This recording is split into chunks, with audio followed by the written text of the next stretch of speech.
All right, so we'll go ahead and get started. Good morning to all of our viewers. Good morning, Will. My name is Becky. I'm one of the program managers with the Illinois Science and Technology Institute, and we are thrilled to have Will Smith joining us all the way from Richwoods. So, Will, I'm going to turn it over to you, and if you'll just give us a little intro on who you are, and we'll dive into our live Q&A session with our STEM Challenge teacher. Awesome. I'm happy to be here. My name is William Smith. I have been effectively working at Richwoods for 15 years. I coach boys basketball as well as teach. I teach accounting, marketing, AP computer science, business law, personal finance, and I think that's it. That's it is definitely still very impressive. It covers a big span of what you do, so thank you.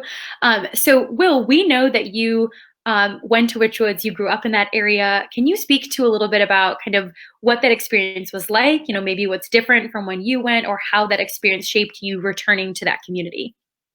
Definitely. I went to Richwoods. All my family went to Richwoods except for my oldest sister. So I'm a family of six. My mother graduated from Richwoods. I effectively stepped in there in '94. I always knew I wanted to go there, and once we went there, I mean, it hasn't changed. The culture's been the same, and then to be able to go, leave, and come back after college has been outstanding. I think I understand the Richwoods culture very much. The tradition, the history, what it all involves and entails. Actually, what we like to quote unquote call a Richwoods student and what that actually means to be successful at Richwoods. I love that. It's a rich history in your own family, and it seems like the school community has only added to that. Kind of reflecting on that, what was a really kind of, if you can pinpoint a driving force that made you say when you left school, I want to go back to that community? I never really left Peoria. Like I had the one opportunity to leave. I had a full ride scholarship to Southern Carbondale, and I want to say a week before moving day, I changed my mind and then enrolled at a local community college instead. I just didn't want to leave home. It was just everything was new, and then in fact, I finished junior college and ended up going to Bradley University. So I pretty much stayed within the community. I knew everybody here. It was very comfortable for me. I always tell people I can find my way around Peoria very easily. And at the age of 18, was just 17 when I graduated high school. Was just a little nervous to leave and be on your own. So I kind of backed out and stayed close to home. My journey to Richwoods is kind of interesting because I never thought I would be teaching. Actually, my background, I have a master's in business administration and with a focus in economics. So Peoria wasn't like teaching and Richwoods wasn't my goal. It just happened to happen. Came at a time in my life that I started coaching. I got asked by he was at that time was my assistant coach, Mike Ellis, asked me if I had ever thought about coaching, and at that time I did not. I was still kind of playing myself, and once I started coaching, I just fell in love with it, and it happened to be at my old school, so that's kind of how I fell into it. And then started teaching and being able to teach in my discipline that I went to school for was just phenomenal. To be able to give back to the community that I've been enriched and involved in for 25 plus years. I love that. It's like all of your skill sets came together for like just a really strong position for you, which is awesome. And Definitely. we benefited from having you in the STEM challenge with that type of background as well. And I know you mentioned that you are a basketball coach, and that's, you know, not necessarily every teacher does that kind of above and beyond of taking on a sports team and really giving that extra mile for their students. So are there any techniques that maybe that you've used in the classroom that make you a really strong coach, or even vice versa? Just how is coaching played into your role as an educator in your classroom? I think honestly, it's the other way. I think being in the classroom helps me coaching more than coaching helps me being in the classroom. Of course, coaching is all about building relationships and just being a relationship type person. So that's always helped. But just being in the classroom, being able to break down little nuances for people to learn and knowing people learn in different ways and at different rates and being able to take what you think they should be doing and actually applying steps to it has been phenomenal when it comes to teaching and helping and coaching. And I would say my teaching has more helps me coach versus coaching helps me teach because there are different methods in when you coach. There's an external force that 90% of them want to be there. They actually enjoy the sport. Versus teaching, I would say 50% of them don't want to be in the classroom. Right. They take your class either because they like you or they think the class might be interesting. But to be able to hold that interest and hone the skill and actually get them to learn something knowledgeable has really helped me when it comes to coaching. Uh, and be able to keep people on track and keep them focused in the long run, and just be able to apply those steps, scaffolding lessons to where you get them to an end result. That's helped me more in coaching than coaching has helped me teaching. That's awesome. Thank you for that perspective. It's definitely unique to us as we normally see the education side. And so, kind of how different pieces fit together is always a good perspective. You also mentioned, so you teach marketing and business, Mhm. which is a little bit less traditional than what the STEM challenge is normally placed in. So whether it's, a biology classroom or an engineering classroom, those are often organic fits, but you have a really unique lens as you've brought it into the Richwoods community. So as you kind of have implemented the STEM challenge program, why did you decide that this class was a good fit? I thought when it was brought to me 2 years ago, a couple things interested me. One, my first discipline when I was in school was civil engineer. I actually hold Okay. an engineering technology degree. That was my first degree from school. So I worked for the state of Illinois. So I thought that perspective was interesting. And I think a lot of people think when you think engineering that it's just nerds with pencils and paper, and I don't. It's definitely not that at all. And then when this challenge was brought to me, and then I saw the aspect of these kids would have to do research and create and think outside the box. Automatically thought marketing, because marketing is pretty much that, thinking outside the box, getting people to invest in the idea that you've come up with, and being able to articulate that idea and get people interested in that idea and going forward. But it's all based out of research. Even now, I mean, in this information rich generation, we do it now. I mean, there's so many. Everybody in their house has a household expert on COVID-19 right now, just based on the information. Will the treatment really work? What was really going on because of that? Now, if this was, you would take that and put it in a classroom perspective, you do all this research. It'd be like me telling my kids to try to come up with something to help this pandemic. Whether it might not even actually be a treatment. It might be some other method to get people to feel better. And it's just selling that idea. And that's where marketing comes in, because marketing is all about communication and selling. I'll tell them, you're not really selling your idea, you're selling you. Because once you believe in your idea, you can sell that. And that's why I thought the STEM challenge was interesting, because of the research aspect. It takes kids out of a comfort zone to apply these things and to learn new things, and then get entrenched in something that they're actually pushing and trying to not really sell it for a nominal amount, but just selling their idea and get people to believe in what they're talking about. So I thought it was a perfect fit, no matter what classroom it goes into. From my aspect, when you teach it or think about it in that way, I think it's a great fit.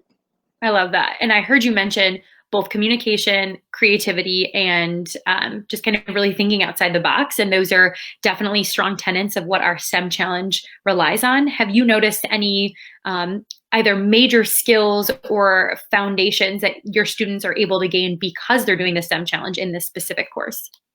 The biggest thing I see them learn is, for one, the research and development process. There's no traditional class that you do that in. Even when we talk about any science class we've been involved in, chemistry, anatomy, you don't do any research. There's no development. You're just going through a process. Math class, there's no research. It's just a process. So to actually sit down and start a project from scratch with basically just the opening statement and be able to expand on that, uh, kids get to get the research that they can take that in any avenue, and it allows them to be creative. um, what I think of as a warm fuzzy sock, the next person doesn't think of as a warm fuzzy sock. So everybody has their own comfortable lane, and the communication piece comes in because we are in a rich tradition of technology. So we know technology has it hasn't hindered our communication, but it's hindered our one-on-one communication. So now when you're put in a group setting where you have to collaborate, and express your idea, but also take others' idea and put it into one fix, it brings that communication about. And that's just with your peer group, but to also take it upon yourself to go beyond your peer group to display that's in front of a group of professionals. It puts you in a whole nother light as far as communication. That active communication when it comes to how do you articulate through email? How do you vocally talk? How do you talk to these professionals in person when they come in for their Right. meetings? So it's all a big, and to me, that was the biggest key, and just that it's really introducing them into the real world. Um, Classroom settings, you can't do that, because when you're in the academic institution, unless you bring people from outside, they're always comfortable because it's people that they see every day, and they form certain opinions or whatever. So it kind of barriers communication. This takes them out of their norm and access them to a real life.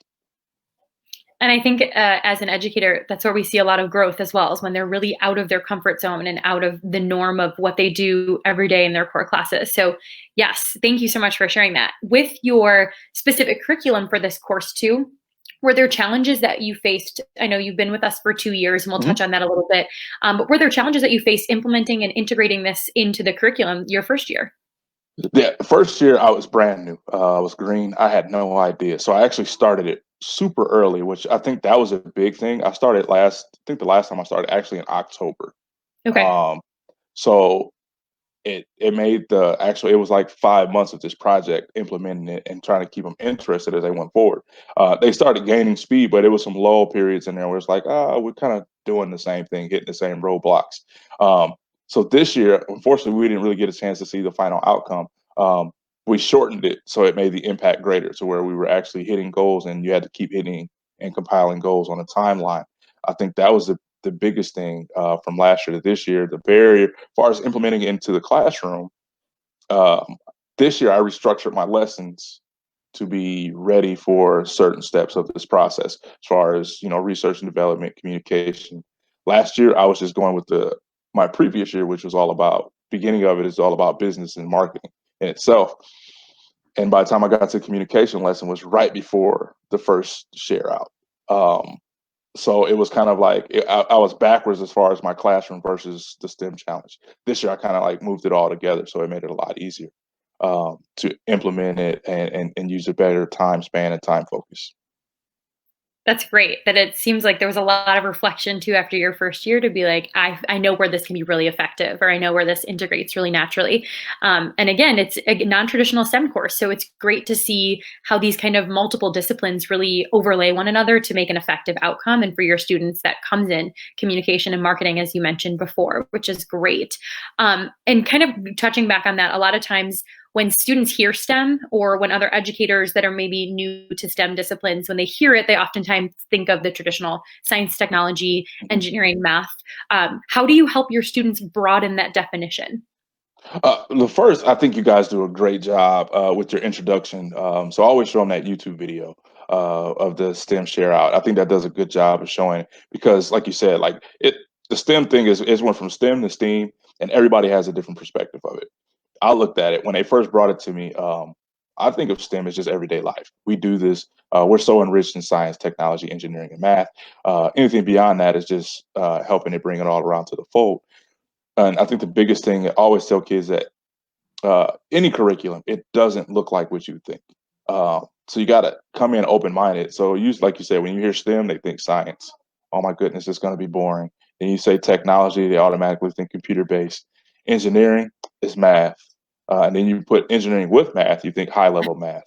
Um, and that is always an issue at the beginning. And then once you start to get into the process, they understand that STEM is really a thought process. Um, and I tell them that. I mean, like any other class, it's just a thought process and how you bring things about, how you research, how you develop, how do you actually bring it all into fold.